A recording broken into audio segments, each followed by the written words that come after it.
You see anything now? No.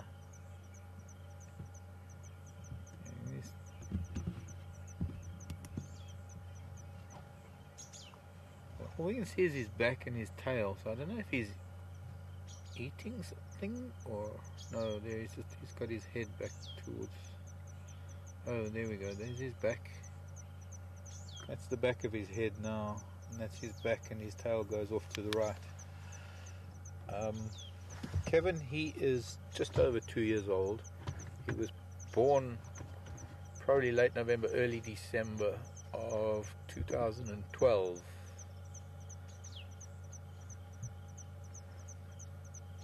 So it's just over 2 years. 2 years, 3 months, 240 years old.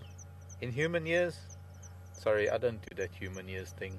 It doesn't make sense to me. This thing that dogs 7 years to 1 year.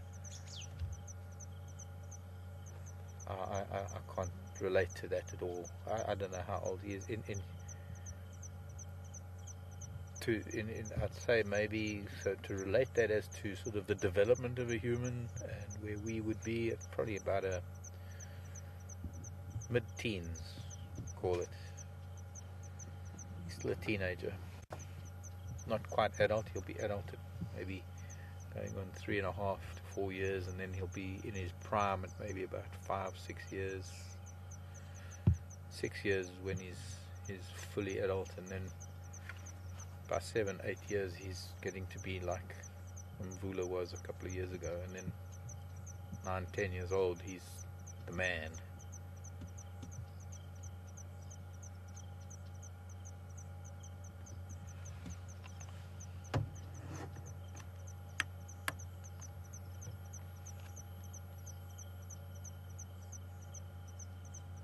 Actually, we don't really need this, do we? It's a bit too white. As long as I got this one.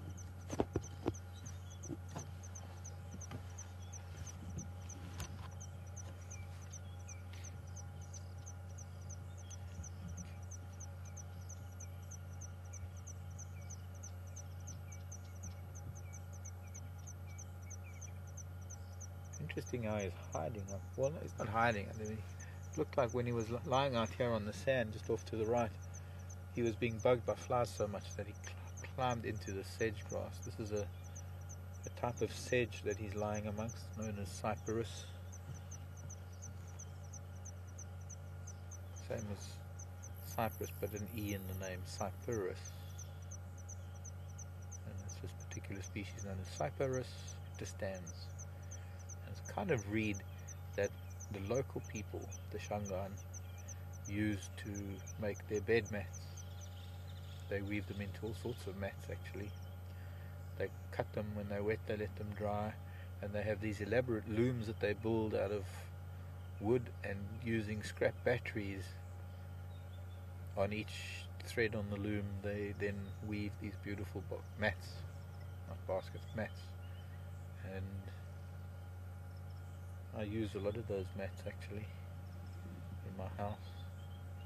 They're nice to use on a beach, or for me, my beach is the dry riverbed of the Nsiri River, and I go picnic down there.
Thanks, Brent. There we go. Perfect backlighting.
Sorry, I'm making a noise, sorry.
So that fill it up, but that's fine.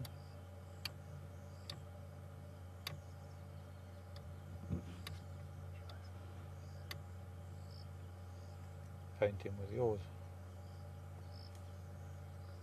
There's something moving behind us. He just looked behind us, something moved.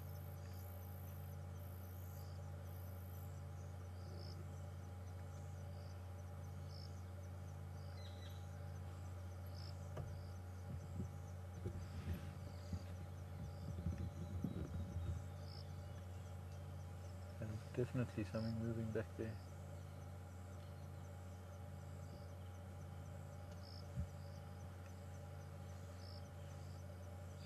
Is that an elephant?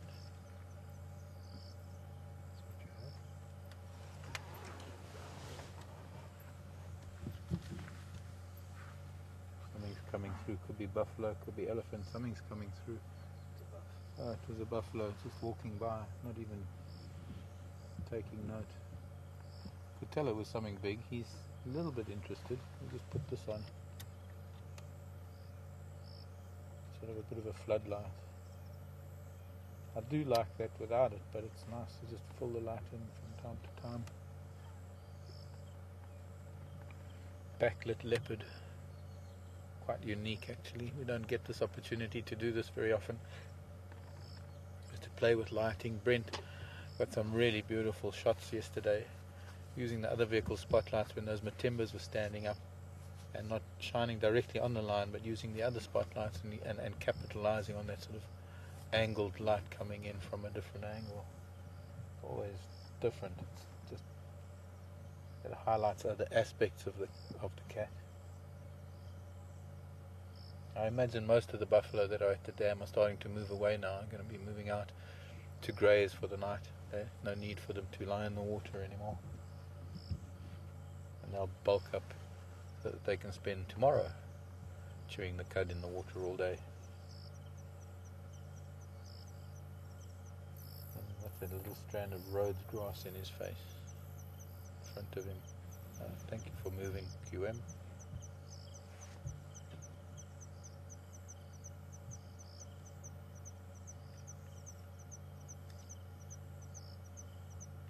I can also just dull that a little bit so it's not so bright. My hand in front of it. That bit better. Gives him a bit of definition, but not so bright.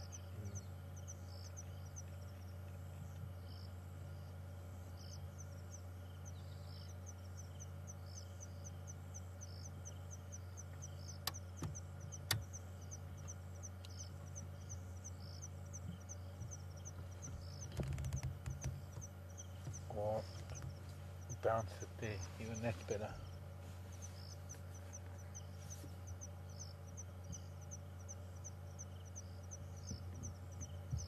Now you get to see those whiskers so nicely.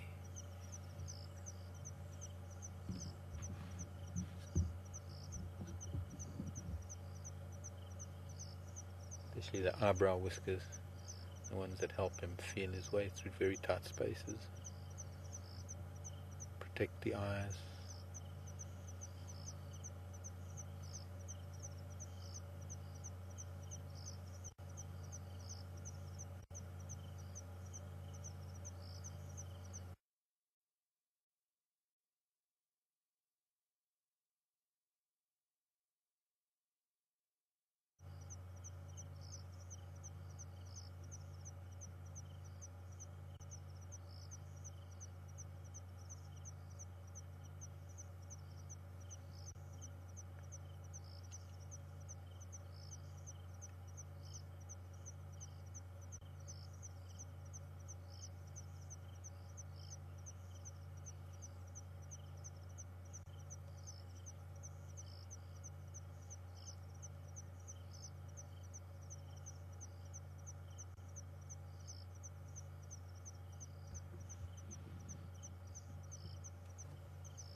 I just wanted to grab a clip with it off as well.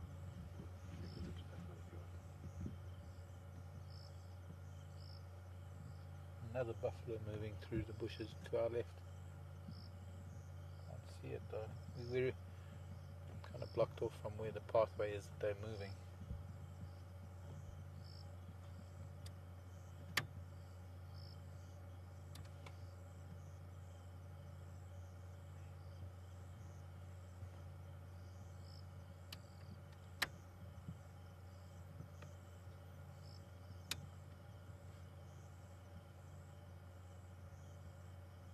the buffalo don't have anything to fear from him. Although, if they had any idea that he was here, they would probably try and chase him away.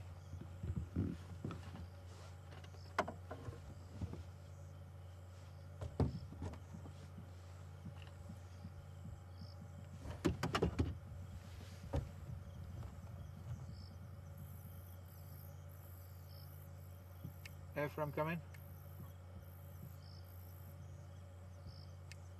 Ephraim. Okay, Lullapanzi below the dam wall, 5 out of 5 at the moment.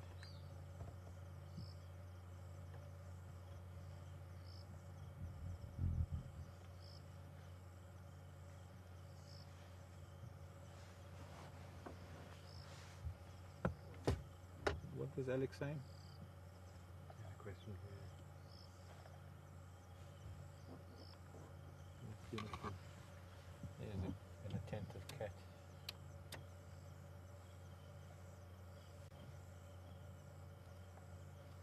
He's taking note of these buffalo behind us and to the side of us. I think he's a full belly.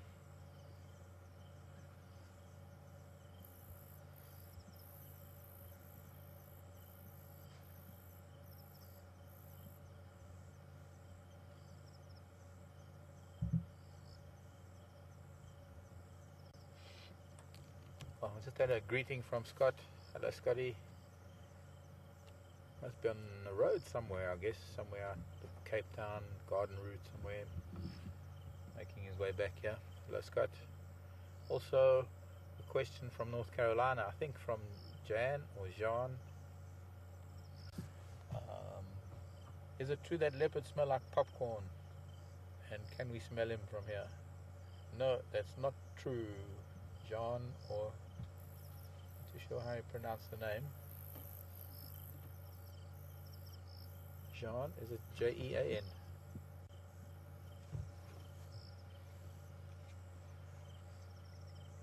Their marking, the scent marking, can at times smell like buttered popcorn. Not the leopards. Not the leopard that smells like that. So I can't, to be honest, I can't smell him right now. Oh, here comes a buffalo.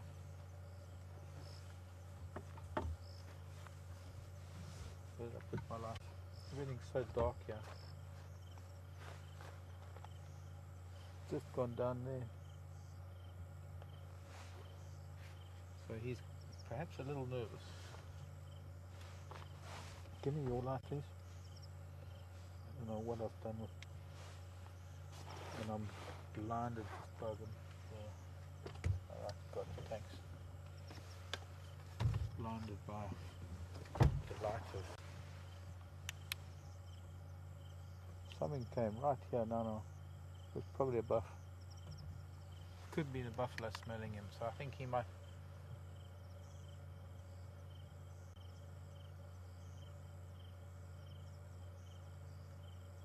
You could see even now, sitting the way he's sitting now, you can see he's got a pretty full belly, but when he stood up a minute ago, probably one of the reasons why he doesn't want to move so much, and another reason why he's panting so much. So he has killed something in the last day or two that he's been feeding on. Possible that he's finally left it, but we won't really know unless he gets up and moves. Even then, if he doesn't, not really any way to tell whether he still has something on a kill or whether he's abandoned the remains and he's now moving on. All in all, it's great to have him back here at Djuma, and especially here at Gowrie Dam.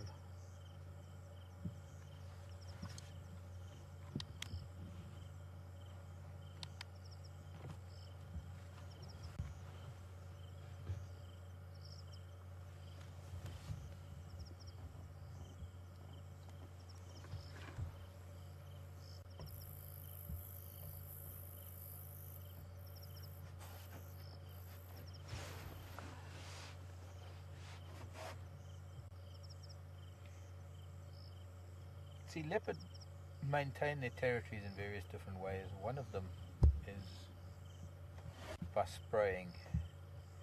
And if you're ever with us when we're walking, or we're following a walking leopard, when we're behind a leopard as it walks along the road, you'll notice how it brushes against overhanging branches and turns and lifts its tail and sprays scent marking against the leaves.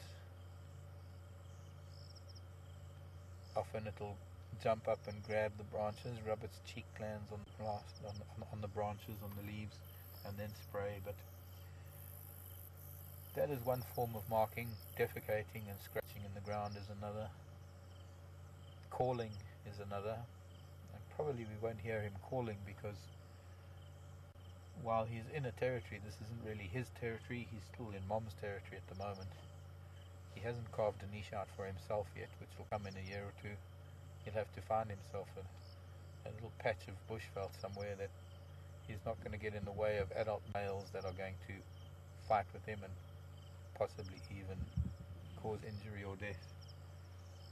But for the time being, while he's learning how to be an adult leopard, he's still within the safety of his father and his mother's territory.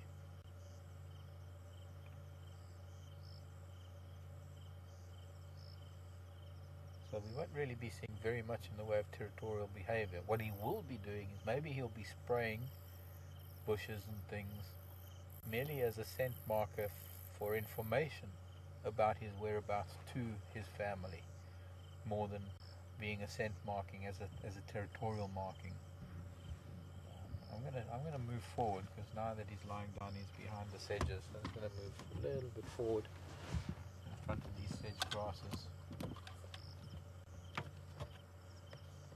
What's the view like for Brent?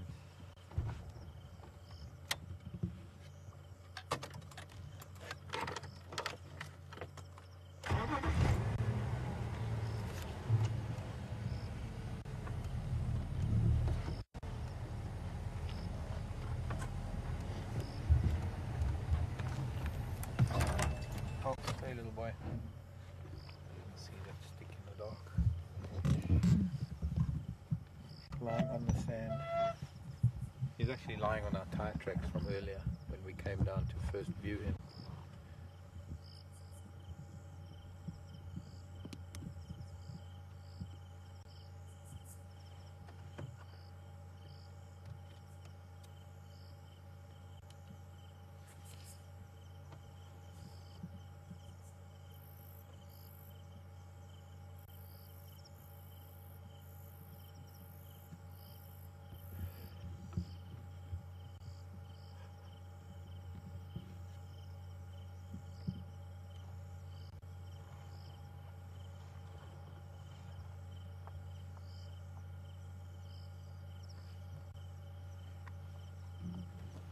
Brent, come in. Are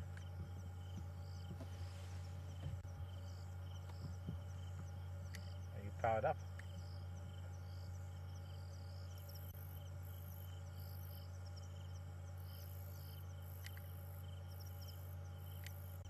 Let's see what it's like from a different angle.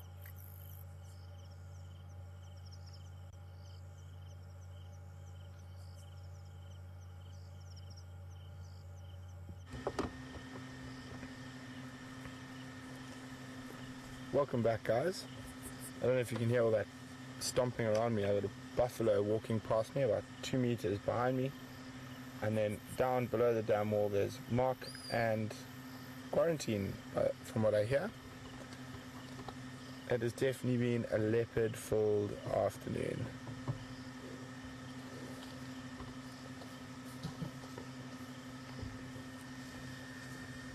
I'll see if they can cut their out. Very lazy leopard. Well, let's have a look if we cut ours, see what happens, just to check. See if it's a better line. Let's see. No, okay. Put ours back on. Mark, Andrew's just asking if you could cut your light.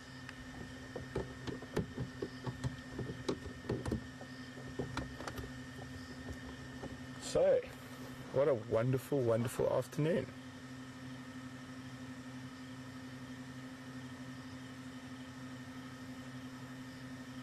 I was getting a bit worried this afternoon after not being able to traverse very far.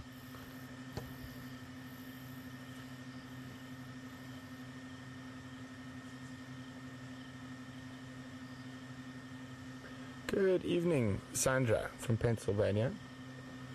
Sandra says she knows he's not hunting but doesn't spotlight him like that.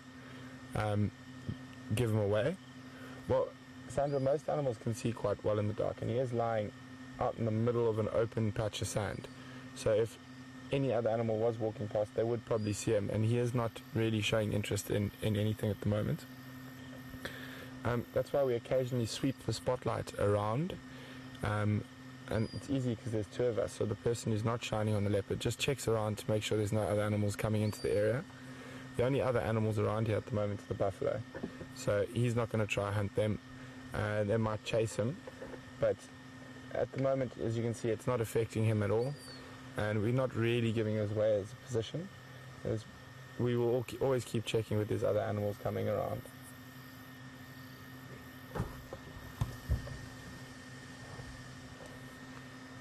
Which Mark is doing right now.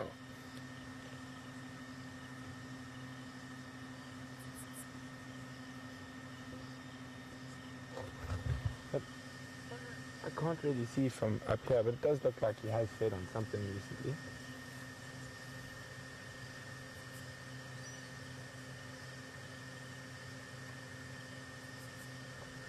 Looks to be a very comfortable cat at the moment, though.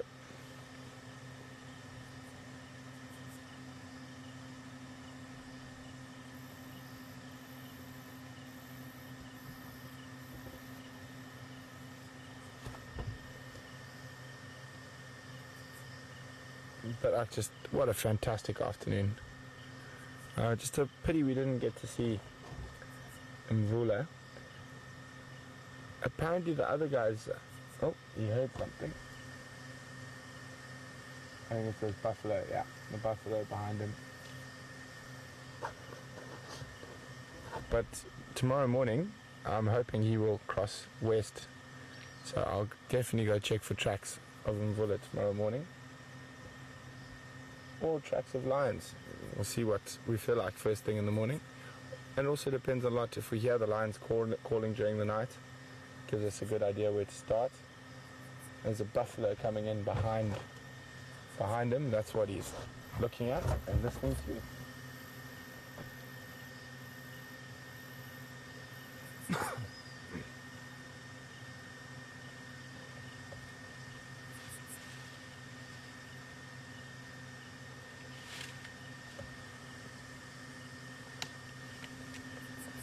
I'm going to show you where the buffalo is quickly. It's having a scratch. There's the leopard and that other light there. Oh, there we go. That other light there is the buffalo scratching his head. And just see that bush moving in the top right corner. He's having a seriously good scratch there.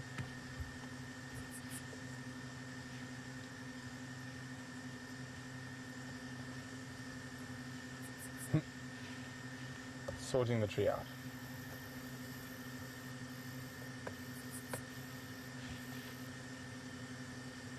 Must have a very itchy ear.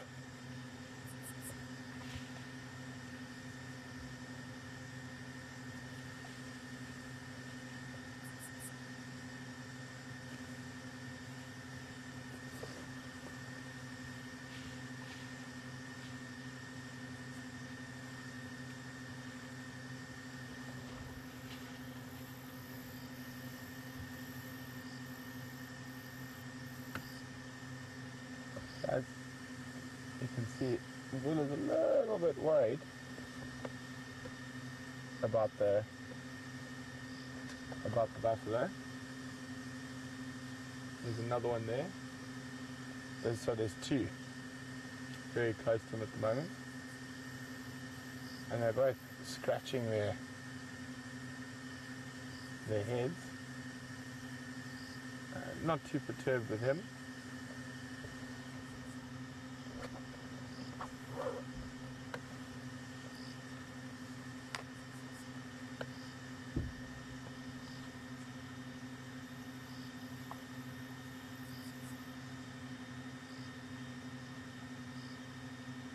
Oh, lazy cat. Okay, guys.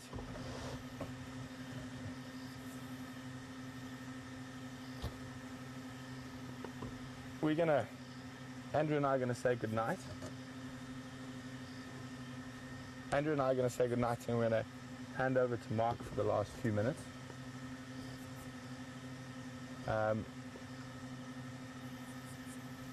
And so I hope you guys enjoyed a serious leopard afternoon. It was lots and lots of fun. I thoroughly enjoyed it. I always love tracking and finding animals. So for the last few minutes we're going to cross over to Mark, and then hopefully tomorrow morning we can enjoy a bit more luck. So I mean, that's incredible. There were 4 different leopards around on drive this afternoon, and that is just unbelievable. I'm very excited.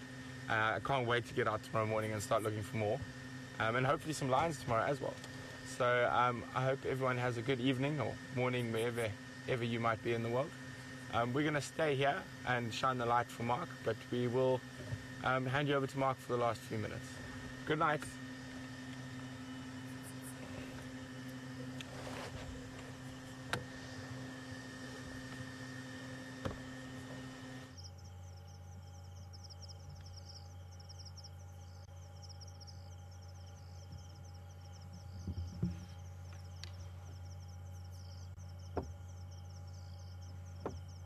Really wonderful to be able to switch between 2 cameras at a single sighting. We've got a little bit tense there for a moment because the buffalo moving away from the dam wall have come out, and well, they've got a bit of scratching and rubbing to do, a little bit of displacement activity. Generally what happens is they get ticks and they get parasites behind the boss of their horns, and they like to get branches tucked in behind there. It could very well have been that they know that there's a leopard about. They possibly could have smelt him and they're just putting on a show of force. Another buffalo came in close by.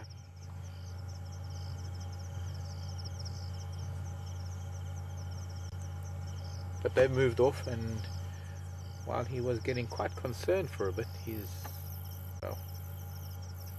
realized that there's no threat from them.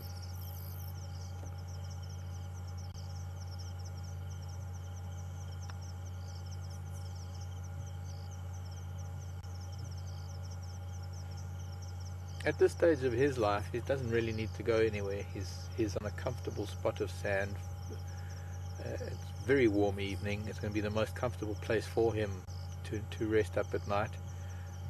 He's in a quiet spot. He'll be able to hear anything coming anywhere near him, apart from the fact that he's got the dam wall just on one side that's going to block any animals coming that way. But he'll be able to hear anything moving through the bush coming closer to him, so he can pretty much sleep in peace, sleep off of this meal. He's had a meal somewhere, and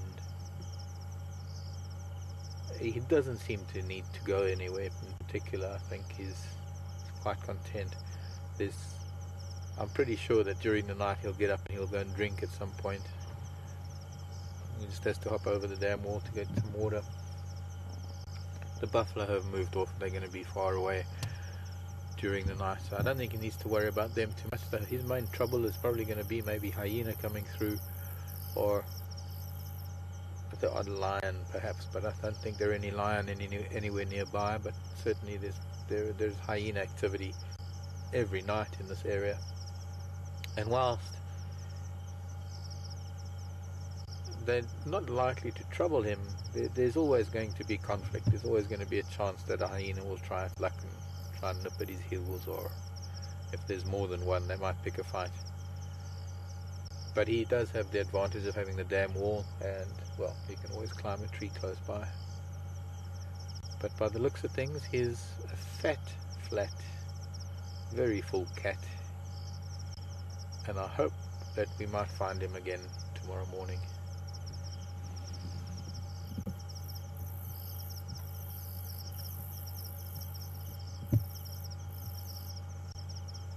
It's time like this that we value the time that we can spend with them, but we are aware of the fact that they do need their own time, and well, we're going to be closing down.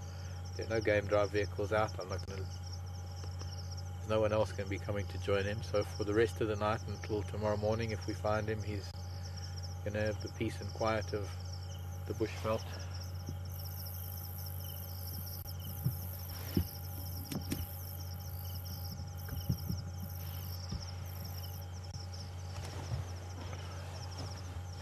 Well, it's one of these wonderful days. It's been a cat day of note, I think. I'm kind of stumped and speechless myself. It's been a very, very nice day, very nice. I don't know where the last 3 hours have gone. For me, it's been like the space of half an hour. But from myself and Brian here on camera, and of course the Wednesday Ninja, and thanks to Alex back in Final Control for sending through the questions and all the comments that you have sent through to us. We'll see you tomorrow morning, 6 o'clock Central African time, from all of us here at Wild Earth. Love you lots and see you tomorrow. Bye bye QM. Sleep tight, little boy. Mind that the other cats don't bite.